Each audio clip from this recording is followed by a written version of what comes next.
O TRE do Rio de Janeiro condenou por 4 votos a 3 o deputado estadual Rodrigo Amorim, da União Brasil, era do PTB, foi eleito pelo PTB, hoje está na União Brasil, a pena de 1 ano e 4 meses de reclusão e 13 dias multa, substituída, essa pena, por prestação de serviços a pessoas em situação de rua, por violência de gênero. Ele foi condenado contra a Transbene Brioli, do PSOL, vereadora de Niterói. Em maio de 2022, Rodrigo Amorim chamou Brioli de boi zebu e aberração da natureza durante discurso na Alerj.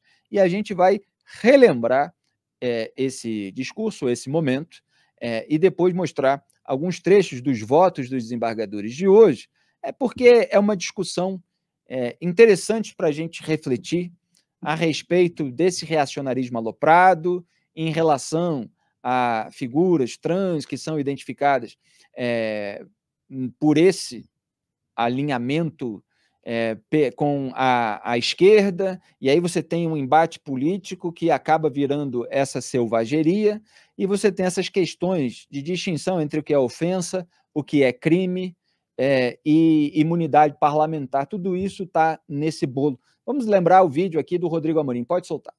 Entraremos em obstrução para todas essas aberrações de LGBTQYZH, mama não sei das quantas, que eles homenagearam antes, essa patifaria que eles defendem aqui. Eu, em primeiro lugar, faço aqui uma correção ao discurso da deputada do PSOL. Ela faz referência a um vereador homem, pois nasceu com pênis e testículos, portanto, é homem. Eles tentam nos impor o tempo inteiro. Em primeiro lugar, a afronta ao nosso português, criando palavras que não existem no nosso vernáculo. Depois, tentam nos impor e percebam que cada vez mais a sopinha de letrinhas vai crescendo. Começou com LGBT, agora temos uma aberração do alfabeto inteiro, designando o que eles chamam de gêneros aleatórios, quando, na verdade, eu insisto na minha tese que eu sou do tempo em que existiam homens, mulheres, bichas e sapatões. Nada mais além disso, e todos conviviam harmoniosamente, porque nós não temos preconceito contra o ser humano. Digo e repito, o vereador homem de Niterói parece um Beelzebu, porque é uma aberração da natureza. Seu tempo acabou. E aqui não a esse projeto horripilante e destrutivo. Muito obrigado, senhora presidente. Esse último trecho, evidentemente, é o mais grave, foi aquele que pesou contra o Rodrigo Amorim. O relator, lá no TRE do Rio, Peterson Barroso Simão, inicialmente votou pelo afastamento da inelegibilidade, considerando que não era o caso de crime eleitoral abrangido pela lei da ficha limpa. Isso é um dos detalhes a respeito desse julgamento. O desembargador Ricardo Perlingeiro, que também votou contra Rodrigo Amorim, divergiu nesse aspecto ao considerar que a inelegibilidade é mero efeito secundário da condenação pelo órgão colegiado. Então, ela vai ser apreciada pelo juízo competente em futura análise de eventual requerimento de registro de candidatura, não sendo agora o momento oportuno para tanto.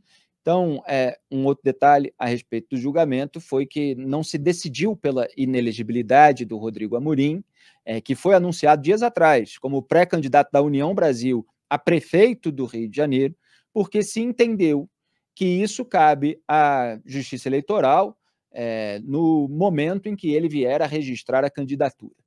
Vamos acompanhar um trecho do voto do Ricardo Berlingeiro, desembargador do TRE-RJ. Pode soltar. Restrição que se refere a um efeito secundário da condenação a ser apreciado pelo juízo competente para julgamento de eventual requerimento de registro de candidatura, não sendo este o momento adequado para tanto. Portanto, senhor presidente, eu, com a devida vênia dos que pensam em sentido contrário, o meu voto é no sentido da procedência da pretensão punitiva estatal, condenação penal do acusado a 1 ano, 4 meses de reclusão e 13 dias multa.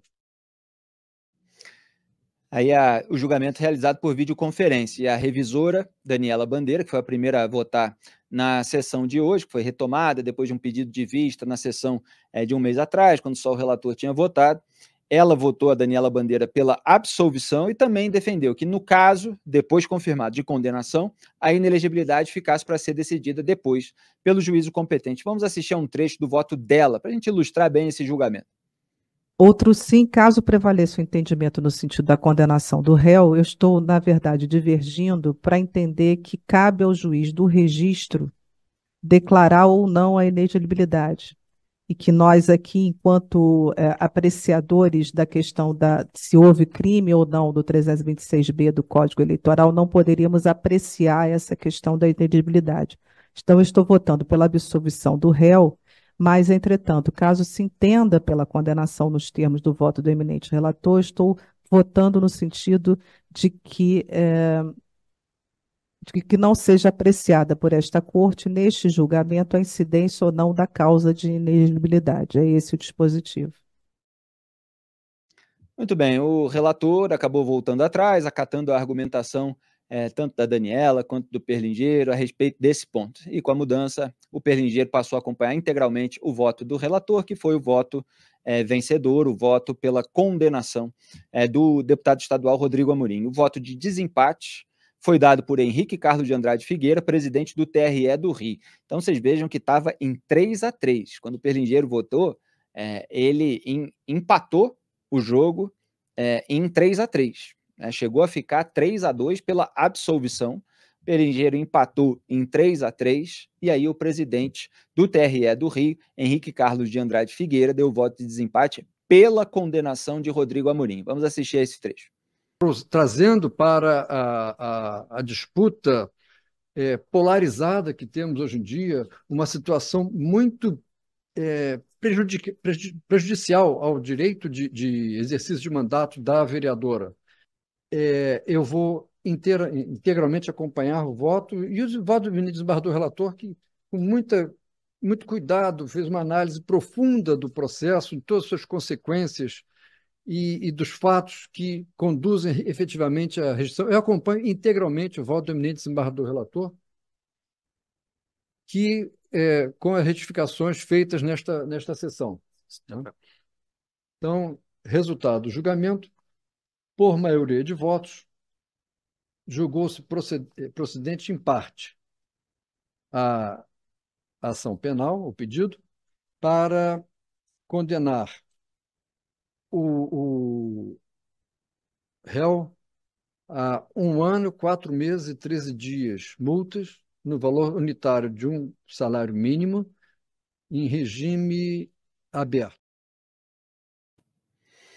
Muito bem, em regime aberto, e essa pena, repito, foi convertida em prestação de serviços à comunidade, quer dizer, prestação de serviços, no caso, a pessoas em situação de rua.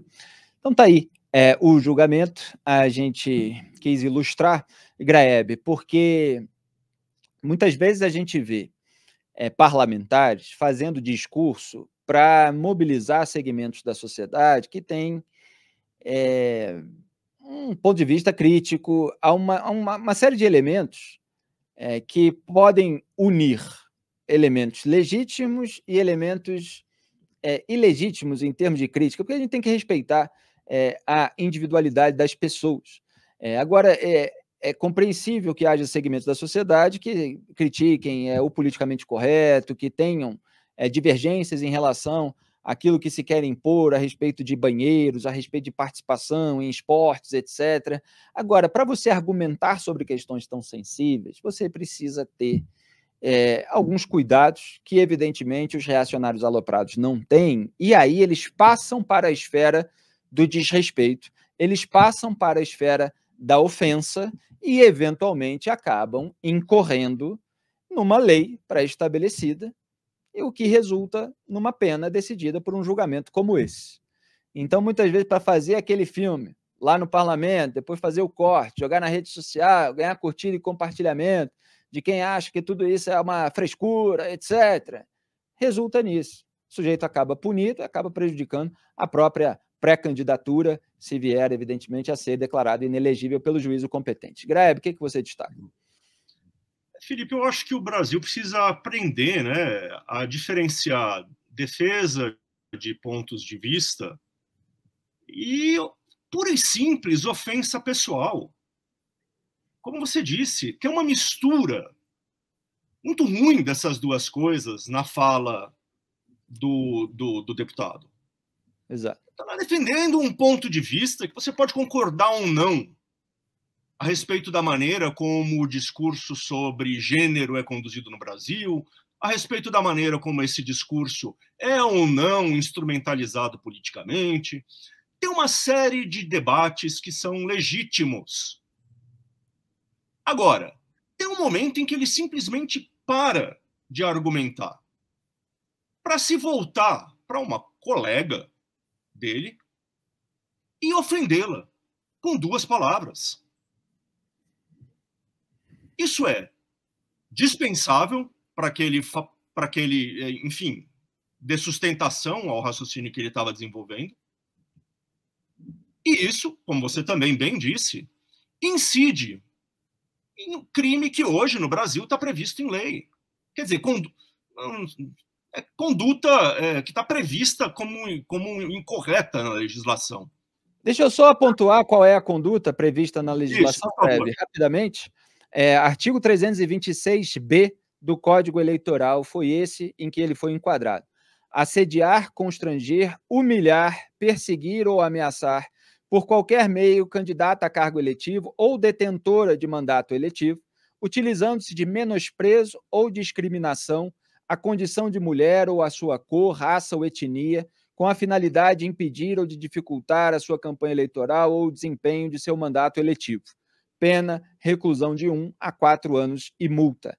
Evidentemente, houve uma discussão no julgamento sobre o quanto que a fala realmente configura o que está previsto nesse artigo, quer dizer, o quanto ela viola a legislação.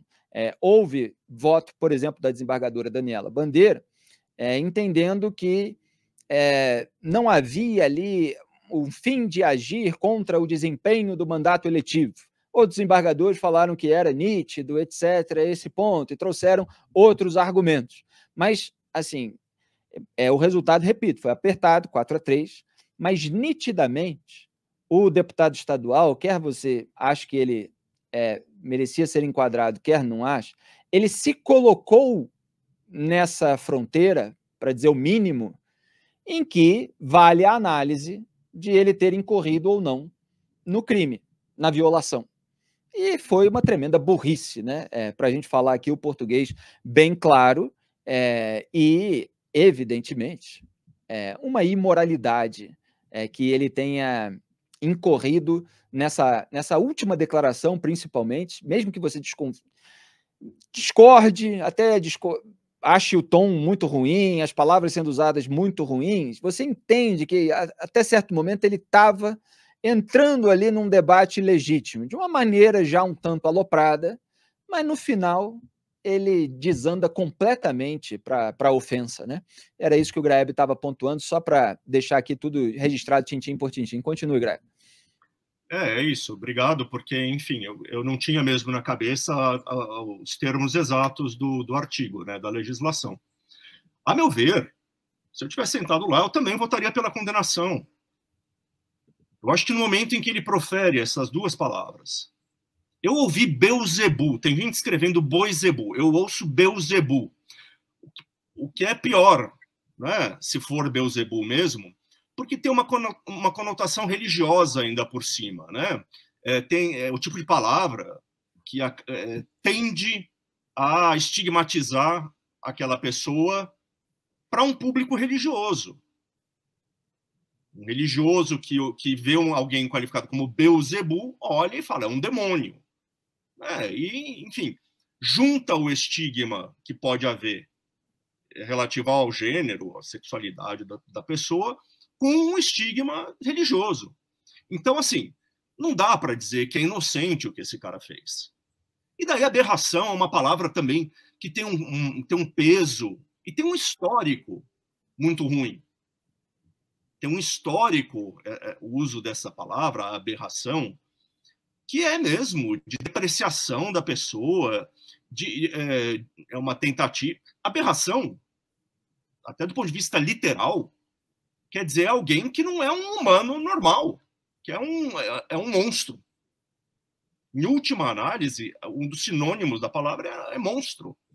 Então, não dá para entender que esse parlamentar quisesse apenas conduzir uma argumentação. Ele estava querendo atingir na honra, na intimidade, na identidade a adversária dele, certo? Então, enquanto o país não conseguir diferenciar essas duas coisas, a gente vai ver a guerra civil continuando. Né? A guerra civil, eu estou exagerando, é óbvio. Né? Mas a gente tem coisas, tem agressões permanentes de lado a lado. A gente tem ofensas permanentes. E a gente viu, sim, durante a campanha eleitoral de 2022, isso descambar para violência. Teve petista que matou bolsonarista, bolsonarista que matou petista. Sem falar no 8 de janeiro, né? Que daí é um pouco diferente. Mas, enfim, ele incidiu no tipo penal que está previsto ali na lei. Não vejo nada de absurdo no resultado desse julgamento. Exatamente. Você tem uma argumentação perfeitamente defensável. Eu vou pegar aqui algumas palavras a gente tem uma declaração exclusiva do Rodrigo Amorim, tá? Já vou ler aqui para vocês nesse programa. Mas só voltando aqui, assediar, constranger, humilhar, geralmente são 3 verbos, são 3 condutas que podem ser interpretadas a partir de declarações. E foi isso que aconteceu. Perseguir ou ameaçar, perseguir, muita gente até relativiza, eventualmente com declarações reiteradas, se pode interpretar como uma perseguição, embora vá haver uma argumentação contrária. Ameaçar talvez já seja demais, mas, enfim, é uma coisa ou outra. Então, você tem 3 verbos aí, pelo menos, que são passíveis de uma argumentação de que ele incorreu nessa tipificação. E aí ele fala de detentora de mandato eletivo. A vereadora de Niterói é detentora de um mandato de vereadora, utilizando-se de menosprezo ou discriminação. Você tem um menosprezo evidente na fala dele, quando ele chama de aberração, é algo discriminatório. Aí se fala a condição de mulher ou a sua cor, raça ou etnia. Evidentemente, você vai encontrar pessoas, como ele próprio estava alegando, que vão dizer que não é mulher, é trans, é isso, é aquilo. Mas você vai ter uma série de pessoas que vão argumentar de que a identidade é o que vale hoje, que isso, enfim, já está posto, então, portanto, esse é o espírito da lei, então ele incorreu no menosprezo ou discriminação da condição de mulher. E fala com a finalidade de impedir ou dificultar a sua campanha eleitoral ou desempenho de seu mandato eletivo. Ora, pode não se aplicar a impedir. Agora, dificultar o desempenho do mandato eletivo, se é assim, assediar, constranger, humilhar, para dificultar o desempenho do mandato eletivo, é isso que foi colocado em debate hoje nesse julgamento. E a maioria dos desembargadores entendeu que esse constrangimento, essa humilhação que deriva da fala dele, dificulta o desempenho do mandato eletivo. Quer dizer, você está atacando ali a honra, ou o que esteja sendo argumentado ali pelos desembargadores, de alguém para prejudicá-la, inclusive do ponto de vista político. Então, se entendeu assim, com, evidentemente, toda a vênia dos desembargadores, as divergências, e o nosso público aqui pode entender como quiser. A gente está explicando como que foi interpretado, o que estava em jogo nesse julgamento. Evidentemente, cada um faz o seu juízo sobre aquilo que acha correto ou incorreto a respeito do resultado final. Agora a gente tem a declaração exclusiva do Rodrigo Amorim, que o nosso Alexandre Borges conseguiu. Eu vou pegar aqui no nosso grupo, está aqui. Bom, muito bem. Abro aspas para o Rodrigo Amorim, condenado pelo TRE do Rio de Janeiro. A questão é que o objeto da conduta, que é alvo do processo, se deu no calor de intensos debates ideológicos na Assembleia, no qual não tive nenhum intuito de impedir o exercício de qualquer mandato parlamentar, nesse caso, de outra casa legislativa. Aí eu já faço um parênteses, né? Porque na regra lá está falando não só impedir, mas dificultar. Foi a análise que eu acabei de fazer. O dia em referência se deu na legislatura passada, no dia mais acirrado de embates ideológicos. Discutia-se lockdown e passaporte vacinal, havia pessoas protestando contra esse passaporte, e uma deputada do PSOL ofendeu eleitores presentes, inclusive muitas senhoras, dizendo que mugiam. Saí em defesa e participei de um embate de 4 horas. A denúncia se refere a uma extração seletiva do vídeo de apenas 15 segundos. Juridicamente, não há que se falar em crime por não haver fim especial de agir. Não posso impedir o exercício de mandato de uma parlamentar que sequer faz parte da minha casa legislativa. Depois desse parágrafo, faço mais um parêntese. Repito, Daniela Bandeira, desembargadora, entendeu que não havia o fim especial de agir para impedir ou dificultar desempenho do mandato. 4 desembargadores, no entanto, a maioria, entendeu que havia sim. O Rodrigo Amorim, de uma maneira estratégica, ele coloca na nota dele só o verbo impedir, mas na tipificação, no Código Eleitoral, tem lá o verbo dificultar também. Então, ele fala que não pode impedir, mas não quer dizer que não tenha dificultado, e é o que foi argumentado por desembargadores. Ele continua: a vereadora que explorou midiaticamente o caso defende, dentre outros absurdos, que crianças na mais tenra idade possam autodefinir seu sexo sem a anuência dos pais. Isso fui e sou contra. Fui eleito para defender as famílias e as pautas conservadoras e não vou me furtar a isso, por mais que possa me levar a responder processos. Lembro ainda que a vereadora ainda me acusou de ter enviado um e-mail com ameaças à Polícia Civil e a Polícia Civil apurou que não foi de minha autoria. O Brasil de hoje passa por um momento complexo em que parlamentares agridem fisicamente outras pessoas dentro da Câmara e não há qualquer sanção. Saio satisfeito com o resultado de 3-3 por deixar claro que há entendimento por não haver crime. Vou seguir recorrendo e defendendo a liberdade de expressão. Fecho aspas. Não sei se quando ele mandou, aparentemente mandou depois, né? Já tinha saído o voto de desempate do presidente do TRE, mas ele falou do 3-3, que foram os dos o voto dos julgadores, né? O placar dos julgadores só vai para o voto de Minerva do presidente quando termina empatado. Então ele está valorizando aí toda a parte dele. Agora, Graeb, mostra uma falta de sabedoria, de habilidade para debater em cima de temas sensíveis. Também, né? Porque eu acho que nada justifica nem esse terreno minado, vamos dizer assim, a ofensa que ele fez, as 2 ofensas principalmente. Há outros trechos em que você pode falar, não devia ter falado assim, etc., mas não são ofensas deliberadas, né? E em determinado momento ele parte para a ofensa pessoal. E aí, mesmo que em determinados pontos possa ter razão, pelo menos na visão de muita gente, eventualmente até na visão da maioria da população brasileira, quando você parte numa discussão para a ofensa pessoal, depois fica muito ruim você alegar, mas é que o outro defende coisas absurdas, etc., e você já se rebaixou. E aí fica um discurso político para a claque que tenta valorizar a alopragem como uma luta, como uma prova de combate, que é isso que o Bolsonaro estimulava. Eu falava muitas vezes que o Bolsonaro, se apontava uma sujeira que ele fazia, ele falava, fiz isso mesmo, fiz sim. Que ele queria fazer aquele ato repudiável ser visto como uma prova de valentia, de coragem. Você interferir? Eu interferi sim. Você quer dar filé mignon para o seu filho? Quero dar filé mignon para o meu filho, sim. E aí isso é visto assim como, olha só, o sujeito fala tudo, olha como ele é valente, olha como ele combate. Então, assim, nessa pose, essa necessidade de aparecer, e tudo mais acaba perdido, né, diante desse tipo de arrogância. Para usar aquela expressão, você joga o bebê no rio junto com a água do banho, né? Você joga, eventualmente, aquilo que possa ter substância, valor de argumento e tudo mais, no lixo.